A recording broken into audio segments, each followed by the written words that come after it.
Yo les gars, c'est Joe Lafrip sur Guardian Tales. Je suis nouveau sur YouTube et je me lance car j'ai vu qu'il y avait peu de contenu français sur le jeu, à la fois sur YouTube et sur Twitch. Du coup, l'objectif de cette chaîne YouTube serait de vous en proposer, comme par exemple des analyses de perso, de bannières, d'événements, des tutos sur le jeu et peut-être à terme un peu de gameplay en PvP. Pour ceux qui regardent la vidéo, elle a été tournée ce mardi 25 août suite à la dernière mise à jour qu'il y a eu sur le jeu. Cette vidéo a donc pour objectif de vous y présenter les principales nouveautés apportées. Premièrement, la fin de l'événement de Marina. En effet, on peut constater la disparition et fin de l'événement Canterbury Street de Marina. Ces modes histoire, défis et failles ont été remplacés par un nouvel événement, mais il est toutefois encore possible de récupérer vos récompenses pendant encore une semaine. J'espère pour vous que vous avez pu suffisamment jouer afin de récupérer l'arme exclusive rose-bleu de Rachel. Il fallait 90 000 points pour le premier exemplaire et 160 000 points pour le deuxième. Autant les 90 000 points étaient obtenables pour les free-to-play assidus grâce aux divers cadeaux d'endurance pendant ces 2 semaines d'événements, autant alors les 160 000 points n'étaient pas obtenables sans l'achat de café en boutique, donc c'était compliqué de récupérer le deuxième exemplaire. Comme vous pouvez le voir, le nombre de cafés achetables dans la boutique au niveau des pièces pourpres est toujours disponible. Il était de 5 pour l'événement de Marina, auquel sont probablement ajoutés 5 autres cafés obtenables de par 5 autres achats de café obtenables de par le nouvel événement. Du coup, deuxième point, ce nouvel événement, celui de Gênes. La fin de Canterbury Street a permis l'apparition d'un nouvel événement, celui de Gênes, qui est intitulé Il était une fois à Burywood. Il sera accessible après l'accomplissement du niveau 5 du monde 2. Et tout comme le précédent, cet événement est disponible pour une durée de 14 jours. Il se terminera donc le 8 septembre. Pendant cette durée, utiliser du café, jouer en arène ou en colisée donnera des points d'influence. Ces divers points permettront de récupérer de nombreuses récompenses, diamants, or, expérience, marteau et j'en passe, mais aussi et surtout, parmi elles, une arme exclusive. Elle s'intitule Silence et c'est l'arme exclusive de Craig, un personnage tank de type terre obtenable gratuitement dans le mode histoire. Il vous faudra 15 000 points pour obtenir un premier exemplaire de cette arme et 90 000 points pour obtenir le second exemplaire. Comparé à l'event de Canterbury, on peut remarquer que les développeurs ont rendu la chose beaucoup plus simple. En effet, les 15 000 points seront facilement obtenables même si vous débutez le jeu ou reroll pendant la période de l'événement.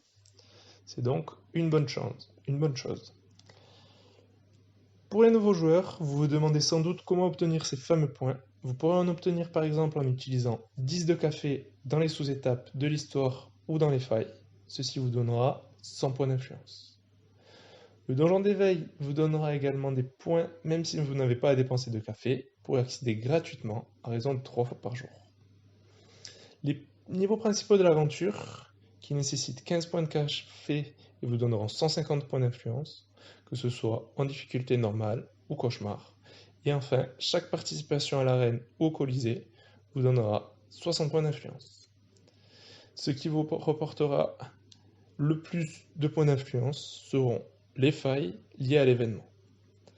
Elles ne sont disponibles qu'à raison de 5 entrées par jour. Si vous les faites avec certains héros, vous pourrez obtenir en bonus jusqu'à 110% de tickets d'influence supplémentaires. Ainsi, à raison de 6000 points par jour, ce qui est plutôt raisonnable, il vous faudra seulement 3 jours pour obtenir l'arme exclusive des récompenses d'événements. Il faudra aller chercher un peu plus de points quotidiens pour obtenir le dernier exemplaire de cette même arme en récompense d'événements.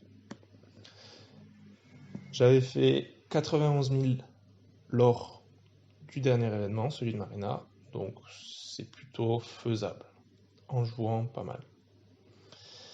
Troisièmement, nous pouvons constater qu'il y a de nouvelles bannières. En effet, la fin de l'événement Canterbury Street s'est achevée par la disparition des bannières de Marina et de Barry, ainsi que celle de leurs armes exclusives respectives pour laisser la place à de nouvelles bannières. On peut y voir les bannières de Vishuvak, un tout nouveau personnage feu utilisant des griffes, ainsi que celle d'Eugène, utilisant une épée à deux mains. Leurs armes respectives sont également disponibles et s'intitulent respectivement Corne volcanique et Cœur vaillant. Quatrièmement, il y aura un événement de tirage gratuit. Cela avait été teasé le 21 août sur le site de Gordian Tales que je vous mets en description. Il y aura un événement de tirage du 26 août au 30 août, soit sur une durée de 5 jours. 50 tirages seront ainsi offerts sur les bannières de votre choix, et chaque jour vous aurez droit à 10 tirages offerts. Dernièrement, les derniers points à noter. Il y a une garantie d'invocation qui a été ajoutée. En effet, elle est utilisable une fois par compte. Si vous invoquez 30 fois sur des personnages, vous vous verrez offert un héros unique à 30e invocation. Ça ne marche qu'une seule fois. Cependant, c'est aussi valable pour les équipements. Du coup, au bout de 30 invocations, vous pourrez avoir aussi un équipement épique exclusif, c'est-à-dire un vert à 5 étoiles. Je pense que normalement il est exclusif à un héros. Voilà. C'est un petit plus en termes d'ajout, parce que dans ce jeu, des fois on se fait vraiment shaft, et là, bon, ça réconforte. Ça réconforte pas mal. On peut remarquer que le pass de combat de Zoe et de son arme légendaire est disparu. Il a été remplacé par celui de Karina. Donc Karina, c'est un bon perso.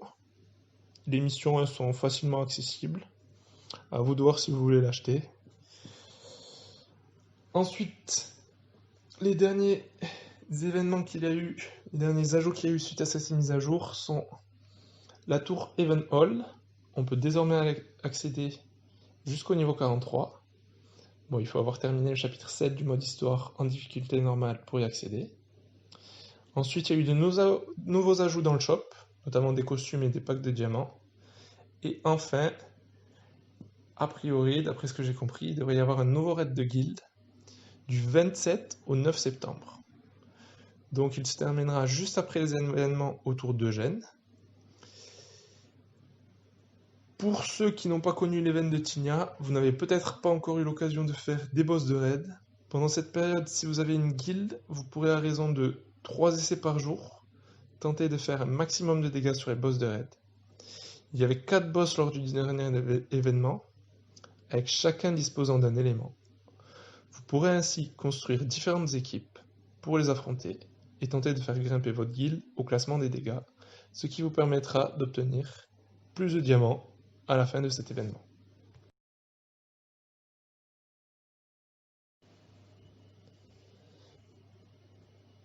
Bon voilà, je pense qu'on arrive à terme de cette vidéo. Pour une première vidéo, j'espère que c'était suffisamment compréhensible et pas trop long. J'essaierai de faire d'autres contenus sur le jeu dans les prochains jours. Je vous remercie si vous êtes arrivé aussi loin dans la vidéo et vous souhaite une bonne journée, une bonne soirée. À très bientôt.